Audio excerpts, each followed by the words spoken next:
Pour les hommes politiques européens, ceux qui vivent dans le monde libre ont une obligation de soutenir les opprimés des pays, comme la Chine.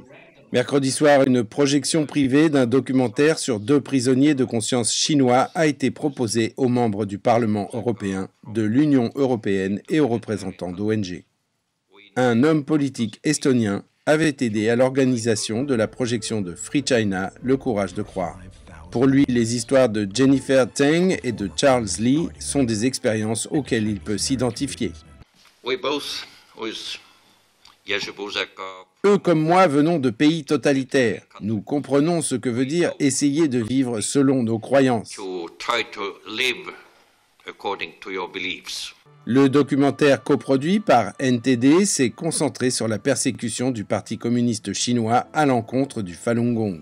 C'est une pratique spirituelle basée sur des exercices lents et les principes de vérité, compassion et tolérance. Jennifer Teng et Charles Lee avaient tous deux purgé des peines dans les camps de travaux forcés en Chine pour avoir refusé d'abandonner leur foi dans le Falun Gong. Ils ont subi des tortures, des lavages de cerveau et sont devenus de la main-d'œuvre esclave. J'en ai le cœur brisé, alors il est de mon devoir de leur donner un grand coup de main.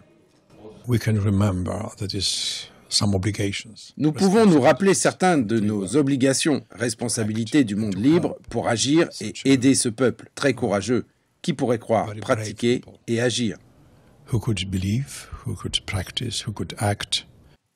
Jennifer Teng et le producteur du documentaire Qin Wong ont assisté à la projection. Pour elle, il est encore difficile de regarder son propre parcours, mais elle dit qu'elle continuerait à parler jusqu'à ce que le régime chinois libère tous ceux qui sont illégalement emprisonnés.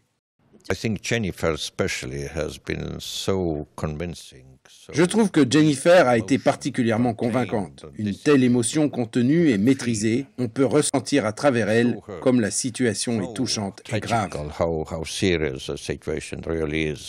Free China a été coproduit avec le réalisateur reconnu Michael Perlman.